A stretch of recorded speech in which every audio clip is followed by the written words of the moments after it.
Welcome to the Cleric Corner, where we talk about all things Dungeons and Dragons, and we tap into our higher powers to create worlds that are more unique and stories that are more impactful. My name is Riker, and today we're going to go over part 3 in our campaign diary. And as our players prepare to leave the island that they're on, we will learn how to give them what they want, but at a price. Last we left our adventurers, they just woke up from the mass damage in the village left from the hurricane the night before. Ravaged scenes of broken ships and broken houses litter the beach. They had just enough time before they had a good night's rest to put lean-tos together for the citizens of the village, only waking up to a pirate ship in the distance, hailing a flag of a black skull and a snake. But before that pirate ship ported, there was one thing that I, the DM, needed to do before then. The theme today, as I alluded to before, is giving your players what they want, but at a price. I think we're very tempted as Dungeon Masters to give our players a good time, so we want to give them what they want. If they ask for a magic item or they ask for something to happen in the campaign, we're like, yeah, sure, like let me give you these things so that you can have fun at my table. And that will make them happy, right? Wrong. It gets very unsatisfying and very boring very quickly when players get everything they want without any effort.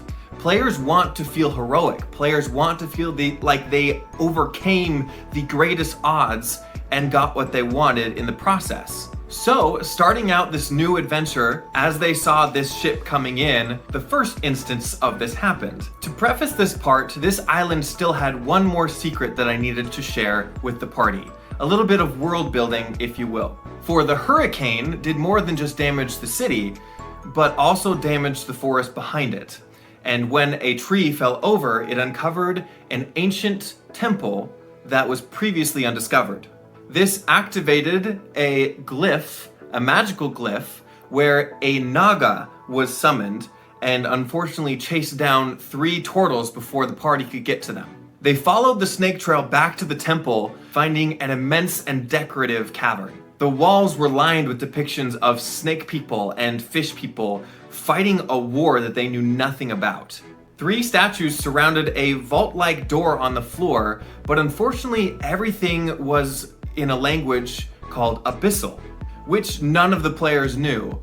And for me as a DM, I thought this moment would only be world building, as they wouldn't be able to read the riddles or the clues that these things would give them to help them through the dungeon. And that it would remain as something super mysterious, they would leave, find some way to read the writing, and then come back at a later level. But to my absolute surprise, and to be honest, I shouldn't be surprised, it is Dungeons and Dragons after all, but they got through it. All of it. By merely guessing. And even by summoning a few more Nagas, they were able to get through the entire dungeon.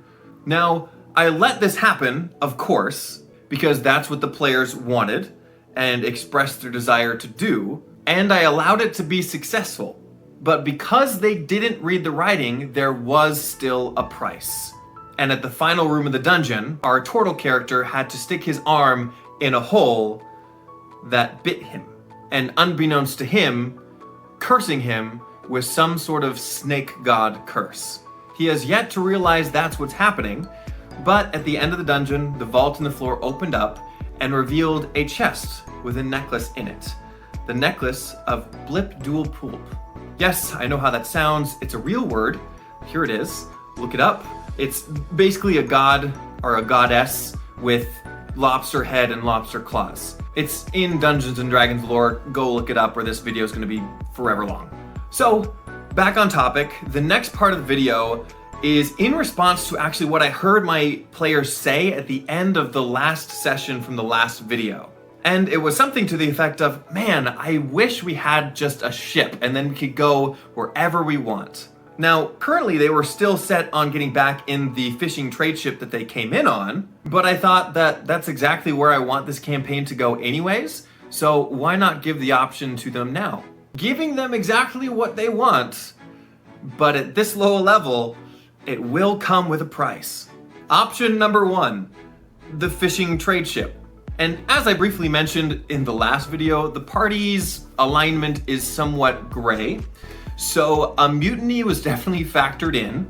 But if they wanted to follow the trading ship back to a main port city, they would be able to do quests and earn money in order to purchase a ship there. Or if I felt really generous as a DM, I would have a bunch of fish people attack them on their ship on the way, opening up the captain's slot, if I was generous. Option number 2, the pirate ship coming in. The one specifically in question was a pirate clan called the SAMSARA clan. Before this campaign started on its session 1, I sent the players a brief description of what they would know about these 5 different pirate clans that roam these oceans. The SAMSARA clan have these tenets as follows. People are the greatest resource. There can be no peace until we know no war. Gods are in conflict, why should we follow them? We look to a better world, but not forget the world that we live in. We must play by the rules of violence until we can remove it. And those that are denizens of war must be realigned. Now, as it goes, these pirates are one of the nicer pirates, a socialistic pirate, if you will. And the entire reason they're here on this island now is in response to the magical storm that happened. They are here to provide transit to their island as an opportunity to get back on their feet and a place to stay or a new home. They would also offer this to the players, as well, having seen the Naga fight or the initial Naga fight offshore. They would offer them a job on their island to take care of some fire elementals that they've been having issues with. And in return, a ship is definitely on the table. Ship number 3, another pirate ship. Now, this pirate ship is actually out of sight, but as they started talking to the pirate ship captain of the SAMSARA clan, Captain RAYNE, she told them that actually another pirate ship was chasing them right before the storm happened, separating them, and that this other pirate ship might also have taken advantage of this storm on another part of the island, but maybe not so much of a heartfelt reason. This pirate clan is the KUCHELEL clan, and their tenets are as follows. The strongest survive. True freedom is in doing whatever you want. Power comes in many forms, and we must have all of it. This option would be very difficult, as it would mean taking over an entire pirate ship and fighting them just as a now level 4 party, but this is the option that the players went with. Now, I had originally planned for them to fight the pirate ship alone, but with a few really good persuasion rolls to the SAMSARA clan, the clan agreed to help them defeat them. The SAMSARA clan was currently busy helping the citizens of the island of Sool onto the ship, but Captain RAYNE gave them one of her ranger guides, a white dragonborn named Siberian, to help them to the other side of the island where they will catch up via boat. They came across another village, this one that didn't have a dock, but 2 rowboats had arrived with a hobgoblin, 2 blue sorcerer kobolds, and 3 other red kobolds. Oh, and a blue drake hidden in a cage on one of the boats, with the whole pirate ship out in the distance. They made quick work of this group as they protected the turtles of this village, with only the rogue going unconscious and our monk with 150 freaking swim speed catching the hobgoblin as it tried to swim back to its boat. 150 swim speed is broken. But after defeating this part of the crew, they got onto the boats that they had used and started swimming toward the KUCHELEL boat. Siberian, of course, passing around a few healing potions because I'm not an animal. As they started rowing out to this big boat, cannonballs started firing at them, splashing nearby, 1 or 2 hitting their actual boats and sending them flying into the water.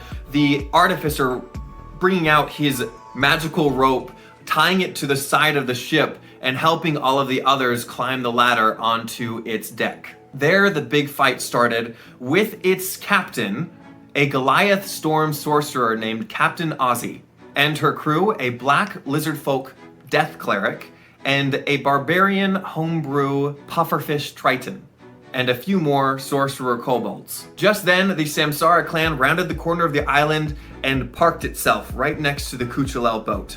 Off of this ship came Captain RAYNE, a redemption paladin, and of course Siberian the Gloomstalker ranger, and with them a peace domain cleric Flumph, and a couple other humanoid crewmates. The fight went extremely well, all things considered, with 2 party members going down after a thunderbolt from Captain Ozzy. They dispatched the cleric very quickly, but not before it got off a death ward via an item it carried to Captain Ozzy, which was just enough for Captain Ozzy at the moment before death to jump off the ship in attempt to escape. Now, I already knew that because of my monk with 150 swim speed, that she is not going to get away merely by swimming.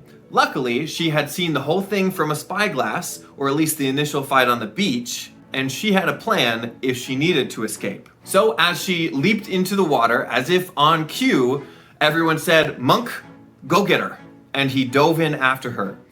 However, he saw nothing. Or at least, he thought that he didn't. Because when he rolled perception, I told him what he saw, and he saw a bunch of seaweed down on the sand, as well as a couple minnows swimming by. Because as she jumped into the water, she polymorphed into one of those minnows. And he was none the wiser. Now, I could have given the monk a kill. However, I wanted him to know early on that this ability wasn't going to be a catch-all when it came to defeating monsters or enemies. And I was still open to the possibility that of him noticing that and firing an Eldritch Blast, or Captain Ozzy never making it off the ship. But all the confused faces on my players when that happened, so worth it. Can someone say reoccurring villain?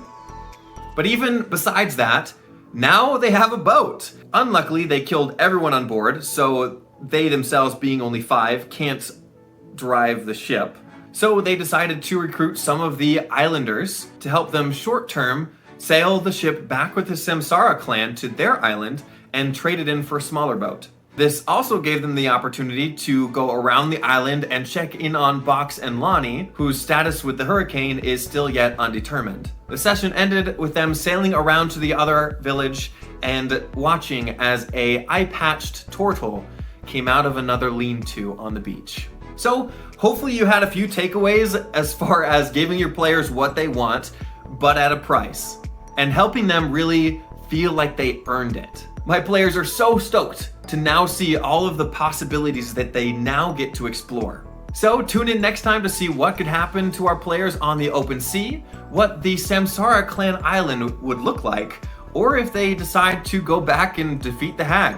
I don't know. But go ahead and comment down in the comment section about stories that you've had with your players in giving them what they wanted or making them earn the things that they wanted, and how they felt heroic in the process. And in the meantime, go out there and spread the good word of D&D so that the world can be better both on and off our tables. See you in the next one.